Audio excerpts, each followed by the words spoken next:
Le livre des psaumes nous parle de l'amour de Christ pour les commandements de son Père.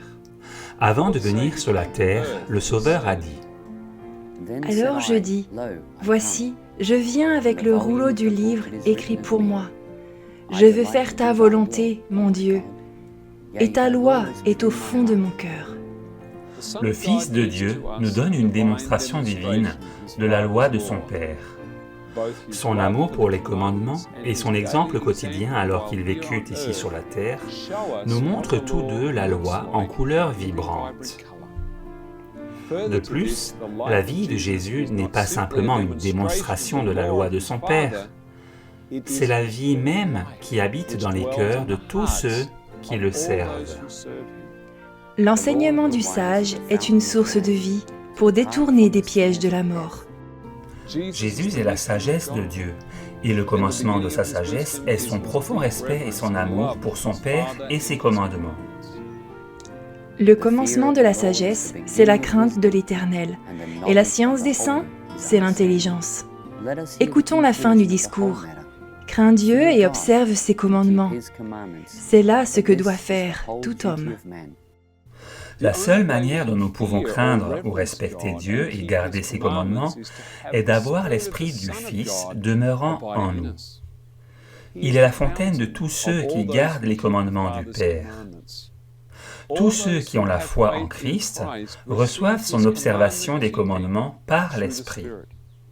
Il n'est pas possible d'observer la loi de Dieu sans avoir l'Esprit de Christ. Mais maintenant, sans la loi est manifestée la justice de Dieu, à laquelle rendent témoignage la loi et les prophètes. Justice de Dieu par la foi en Jésus-Christ, pour tous ceux qui croient. Il n'y a point de distinction. Paul nous dit que la justice de Dieu est manifestée en Jésus-Christ et nous est librement donnée sans qu'il nous soit nécessaire de chercher à plaire à Dieu par nos efforts. Tout nous est donné par la foi. Néanmoins, sachant que ce n'est pas par les œuvres de la loi que l'homme est justifié, mais par la foi en Jésus-Christ, nous aussi, nous avons cru en Jésus-Christ, afin d'être justifiés par la foi en Christ, et non par les œuvres de la loi, parce que nulle chair ne sera justifiée par les œuvres de la loi. Lorsque nous acceptons que Jésus est vraiment le Fils de Dieu et que nous croyons en ce nom, nous recevons alors sa foi au Père et toute son observance de la loi. Quel don merveilleux nous recevons en Christ! L'observation de la loi nous est librement accessible par le don de l'Esprit. Mais le fruit de l'Esprit, c'est l'amour, la joie, la paix, la patience, la bonté, la bénignité, la fidélité, la douceur, la tempérance. La loi n'est pas contre ces choses. Par l'inspiration de l'Esprit de Christ, nous lisons dans les psaumes comment le Fils de Dieu parle de la loi de Dieu. Heureux l'homme qui ne marche pas selon le conseil des méchants, qui ne s'arrête pas sur la voie des pécheurs, et qui ne s'assied pas en compagnie des moqueurs, mais qui trouve son plaisir dans la loi de l'Éternel, et qui la médite jour et nuit. Il est comme un arbre planté près d'un courant d'eau, qui donne son fruit en sa saison, et dont le feuillage ne se flétrit point. Tout ce qu'il fait lui réussit. Par l'Esprit de Christ, la loi est une fontaine puissante d'eau donnant la vie. C'est ici le symbolisme exprimé dans l'eau qui sortit du rocher frappé. Voici, je me tiendrai devant toi sur le rocher d'Horeb. Tu frapperas le rocher, et il en sortira de l'eau, et le peuple boira. Et Moïse fit ainsi aux yeux des enfants d'Israël.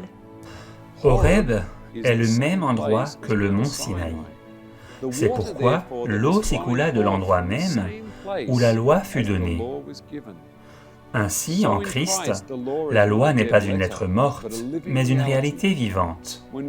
Lorsque nous recevons Christ, nous recevons le sentiment suivant dans le don de son esprit. Combien j'aime ta loi! Elle est tout le jour l'objet de ma méditation. Cette affirmation est tirée du chapitre le plus long de la Bible, un chapitre dont tout l'objet est de dire combien la loi est merveilleuse. La vérité simple est que la loi de Dieu est la transcription de son caractère. Le Fils de Dieu aime la loi simplement parce qu'il aime son Père. Lorsque vous comparez des descriptions de la loi et des descriptions du caractère de Dieu, vous trouvez qu'ils sont exactement les mêmes. Tous deux sont spirituels, amour, vérité, juste, saint, parfait, bon, juste, pur, ne changeant pas, subsistant à toujours. Les deux sont le chemin, grand et purifie. Alors que nous examinons les commandements, nous découvrons qu'ils ont tous pour raison d'être de préserver les relations, à la fois notre relation avec Dieu et celle avec nos semblables. Le premier commandement nous dit que Dieu fit sortir Israël de l'esclavage d'Égypte, ce qui nous dit que ce Dieu est un rédempteur et un sauveur. Lorsqu'il me demande de n'avoir aucun autre Dieu que lui, cela me dit qu'il veut une relation intime avec moi.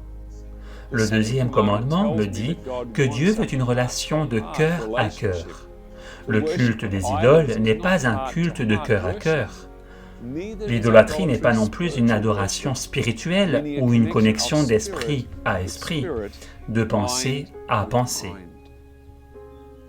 Le troisième commandement me dit que Dieu est transparent dans ses relations. Si nous entrons dans une relation avec lui, il ne veut pas que nous fassions semblant dans la relation, la rendant ainsi inutile ou vaine. Le quatrième commandement est très spécial parce qu'il nous dit que Dieu est la fontaine de la vie, qu'il créa toutes choses. Ce commandement a un impact très grand sur la manière dont nous le percevons et influence grandement notre manière d'être envers lui. Il est significatif de remarquer que le commandement du sabbat contient le plus grand nombre de mots par rapport aux autres commandements. Le cinquième commandement est aussi spécial parce qu'il nous dit comment la vie de Dieu s'écoule au travers de canaux terrestres. Ce commandement nous promet une longue vie si nous honorons nos parents. Il indique de manière spécifique que nos parents nous révèlent quelque chose de très spécial au sujet de Dieu et qu'en les honorant, nous l'honorons. Le sixième commandement nous dit que Dieu considère la vie comme étant précieuse. Il nous dit aussi que Dieu veut que les relations durent toujours. Le septième commandement nous dit que certaines relations sont dangereuses et en rapport avec Dieu, il est un reflet du commandement de n'avoir aucun autre Dieu. Il nous rappelle que Dieu est notre source de vie. Le huitième commandement nous dit que Dieu pourvoira à nos besoins, qu'il prendra soin de nous. Il nous dit aussi que Dieu n'est pas focalisé sur les choses, mais sur les relations. Le neuvième commandement est un reflet du troisième. Dieu veut de la transparence et de l'intégrité dans les relations. Un faux témoin détruit l'identité de l'un des partis, ou des deux, et détruit la communication. Le dixième commandement, en rapport avec Dieu, nous rappelle qu'il est la fontaine de la vie. Nous ne manquerons de rien en croyant cela. Il nous parle aussi à nouveau de la pensée relationnelle, spirituelle de Dieu. Les commandements 5 à 9 peuvent tous être vus et montrés, mais ce commandement est en rapport avec le cœur. Il est invisible. Ce commandement est donc critique dans la compréhension de la nature du royaume de Dieu. Ainsi, en résumé, les 10 commandements nous disent que Dieu est la fontaine de la vie, il est le Créateur, il est notre Rédempteur, il veut une vraie relation cœur à cœur. Il prend soin de nous comme un Père, il pourvoit à nos besoins. Dans son premier épître, Jean nous dit que Dieu est amour, et que la loi, étant le reflet de son caractère, est aussi amour.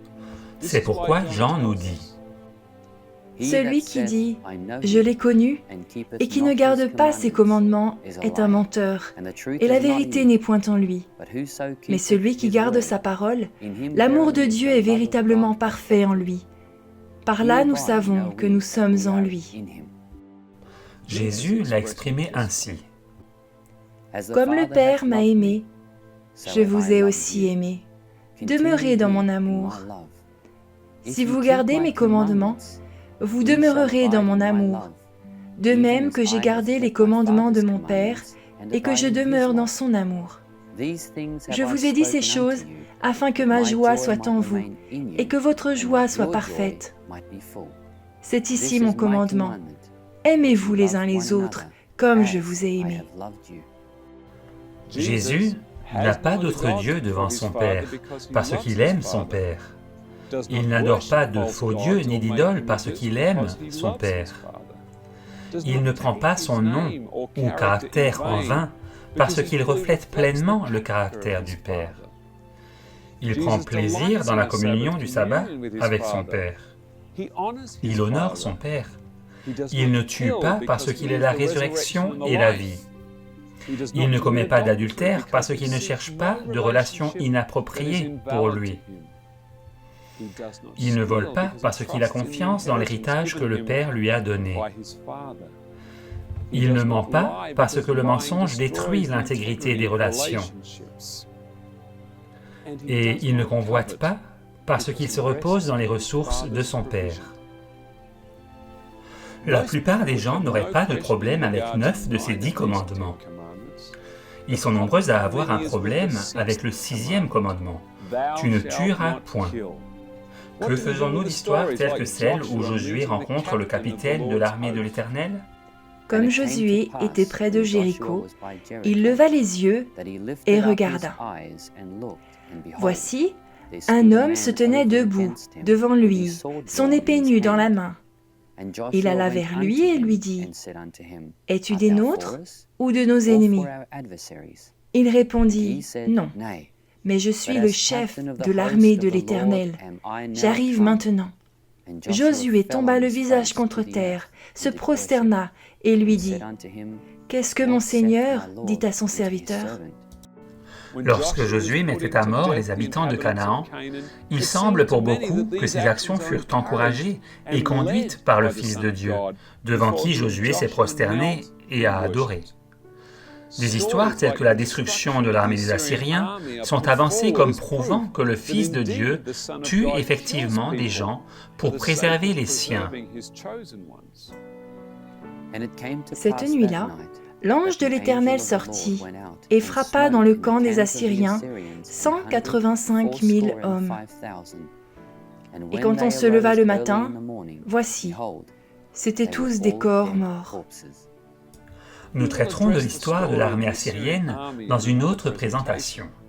Le fait est que lorsque Jésus est venu sur la terre et a vécu parmi nous, il n'a jamais tué personne. Nous avons commencé ces études avec l'idée que la vie de Jésus-Christ sur la terre est la révélation complète du Père. Comme Jésus l'a dit à Philippe, Jésus lui dit, « Il y a si longtemps que je suis avec vous, et tu ne m'as pas connu, Philippe? Celui qui m'a vu a vu le Père. Comment dis-tu, montre-nous le Père ?» Jésus dit à Philippe qu'il révélait tout le caractère du Père à ses disciples. Dans l'une de ses prières, Jésus a dit, « J'ai fait connaître ton nom aux hommes que tu m'as donnés du milieu du monde. Ils étaient à toi et tu me les as donnés, et ils ont gardé ta parole. » Dans l'Écriture, nom signifie caractère. Et Jésus indique qu'il a révélé ce caractère aux disciples, ceux qui lui furent donnés hors du monde. Je t'ai glorifié sur la terre. J'ai achevé l'œuvre que tu m'as donné à faire. Jésus est l'image expresse de la gloire du Père. Et cette gloire, ou caractère, il l'a révélée sur la terre. Cela signifie que la vie de Jésus sur la terre est l'expression complète des 10 commandements. qui est une transcription du caractère de Dieu. Jésus ne tua personne lorsqu'il fut sur la terre, et cela est inclus dans son affirmation qu'il a gardé les commandements de son Père. C'est la confirmation la plus claire que Dieu ne tue pas les gens. Cela est écrit dans sa loi et démontré par son Fils pendant sa vie sur la terre. L'une des nombreuses implications de cette vérité est qu'elle nous demande vraiment d'aimer nos ennemis. S'il pouvait exister des gens considérés si mauvais qu'il doit les tuer, cela pourvoirait alors aux hommes une opportunité de juger pour eux-mêmes de ceux qu'ils estiment dignes de mort. Cela court-circuite complètement le besoin d'aimer nos ennemis. Au lieu de cela, nous pouvons simplement les juger comme de méchantes personnes que Dieu va détruire, ou lorsque c'est nécessaire, que ses serviteurs détruiront pour accomplir sa volonté. C'est pourquoi la croyance que Dieu tue des gens est le mécanisme même utilisé par les hommes pour éviter le devoir d'aimer leurs ennemis. Comme Jésus l'explique, la loi de Dieu nous demande d'aimer Dieu et d'aimer tous les hommes. Un docteur de la loi se leva et dit à Jésus pour l'éprouver, « Maître, que dois-je faire pour hériter la vie éternelle ?» Jésus lui dit, « Qu'est-il écrit dans la loi? Comment lis-tu » Il répondit, « Tu aimeras le Seigneur ton Dieu de tout ton cœur, de toute ton âme, de toute ta force et de toute ta pensée, et ton prochain comme toi-même. » « Tu as bien répondu, lui dit Jésus. Fais cela et tu vivras. » Mais lui, voulant se justifier, dit à Jésus, « Et qui est mon prochain ?» Lorsque le docteur fut convaincu de devoir aimer tous ses semblables, et même ceux qu'il haïssait à ce moment-là, il fit ce que font la plupart des gens, c'est-à-dire redéfinir la signification des mots clés.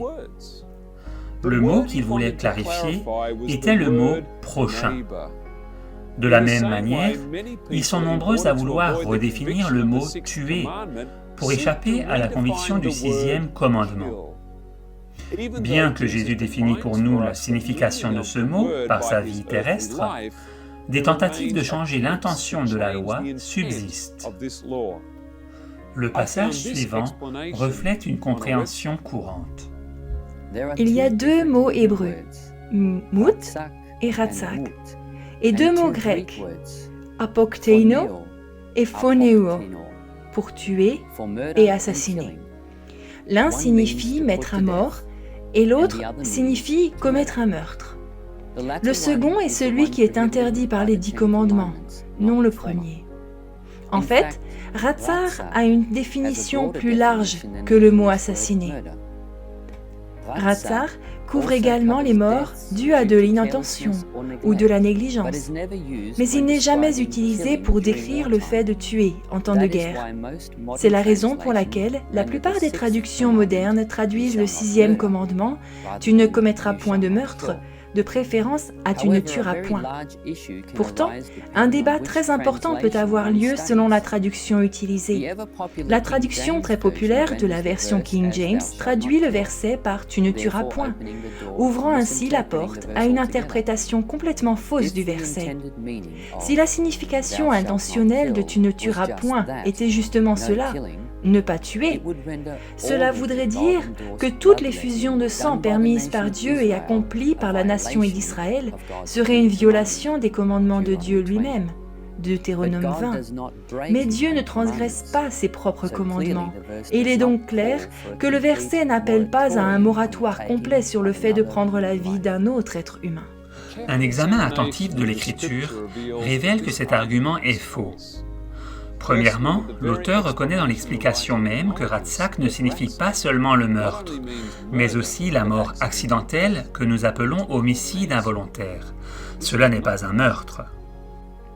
Mais si un homme pousse son prochain subitement et non par inimitié, ou s'il jette quelque chose sur lui sans préméditation, ou s'il fait tomber sur lui par mégarde une pierre qui puisse causer la mort, et que la mort en soit la suite, sans qu'il ait de la haine contre lui, et qu'il lui cherche du mal, voici les lois d'après lesquelles l'Assemblée jugera entre celui qui a frappé et le vengeur du sang. L'Assemblée délivrera le meurtrier, Ratsar, de la main du vengeur du sang, et il le fera retourner dans la ville de refuge où il s'était enfui. Il y demeurera jusqu'à la mort du souverain sacrificateur qu'on a oint de l'huile sainte, afin qu'elle servisse de refuge au meurtrier, Ratsar, qui aurait involontairement tué son prochain, sans avoir été auparavant son ennemi, et afin qu'il pût sauver sa vie en s'enfuyant dans l'une de ces villes. Deuxièmement, Dieu a commandé que ceux qui commettent Ratsak devraient recevoir la pareille. Si un homme tue quelqu'un, on ôtera la vie, Ratsar, au meurtrier, Ratsar, sur la déposition de témoins. Un seul témoin ne suffira pas pour faire condamner une personne à mort. Comment serait-il possible que Dieu commande des choses que les 10 commandements interdisent?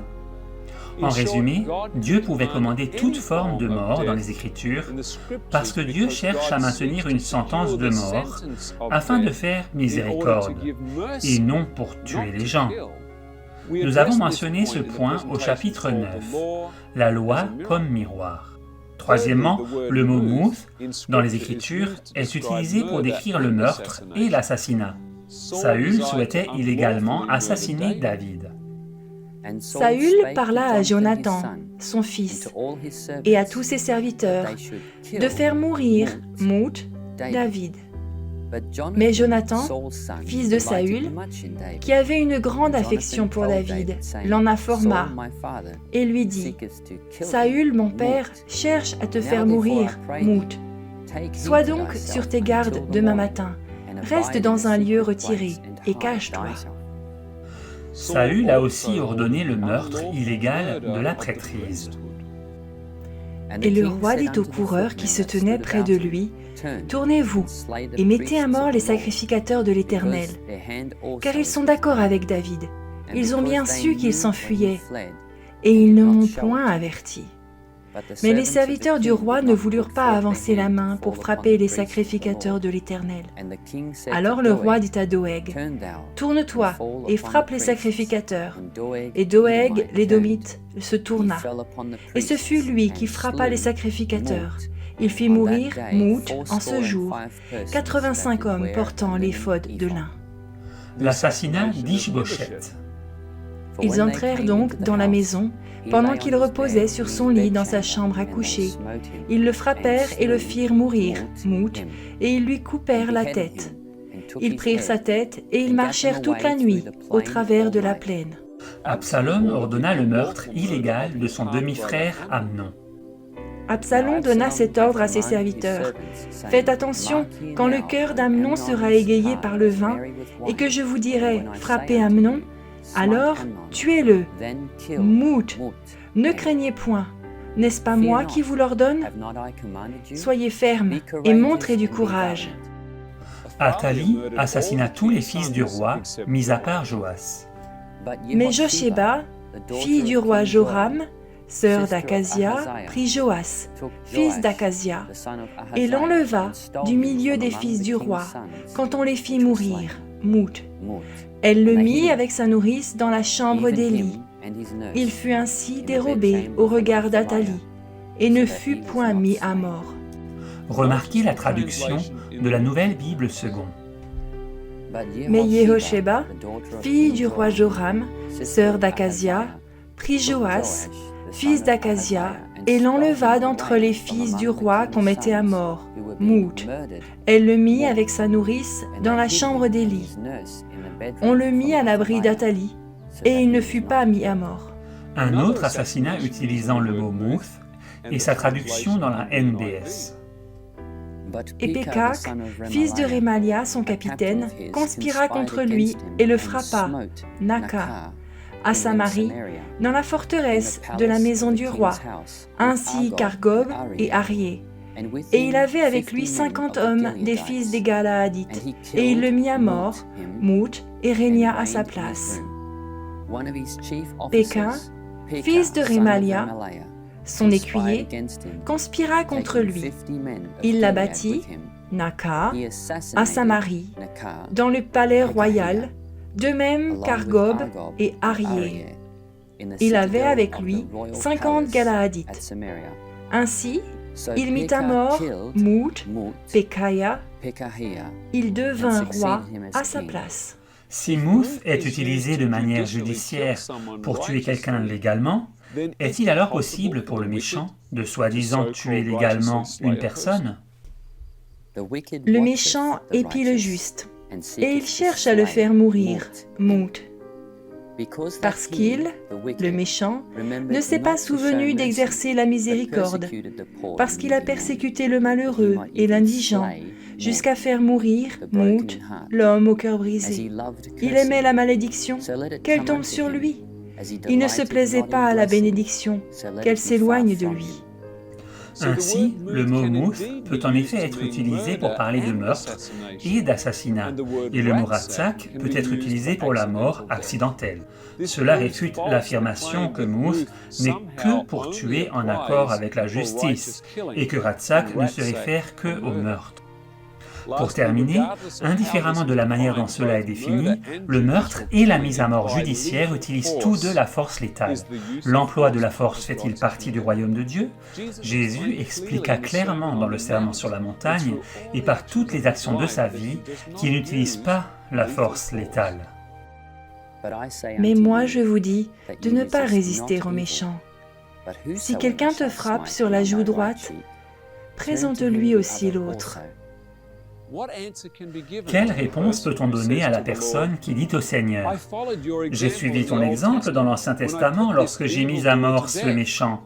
Sera-t-il dit à une telle personne « Tu as suivi le mauvais exemple, cette partie de l'Écriture ne t'est pas donnée pour l'imiter ». Pouvez-vous voir que cela rend les choses très difficiles? Il est temps de mettre à mort l'argument du mouth et de croire la vérité que tu ne tueras point signifie « tu ne prendras pas la vie ».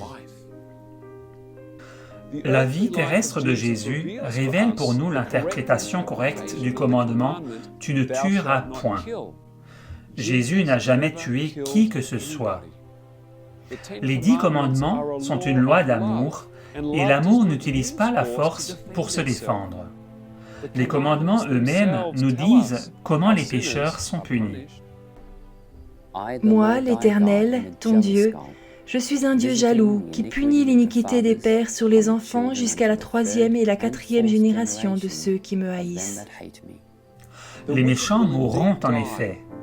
Ils seront punis par leurs propres actions. Comme nous l'avons indiqué précédemment, cela aura lieu en permettant à Satan d'avoir accès dans leur vie au point de les détruire, ou par la terre elle-même, reflétant aux hommes leur rébellion en les détruisant. Combien il est merveilleux de savoir que notre Père dans le ciel est exactement comme Jésus lorsqu'il fut sur la terre. Quelle joie de comprendre que Jésus nous a montré la définition complète des 10 commandements, incluant ce que cela signifie de suivre le commandement « Tu ne tueras point ». Jésus n'a jamais tué personne. Et cet exemple est la seule manière possible pour nous d'apprendre à vraiment aimer nos ennemis comme il nous l'a enseigné.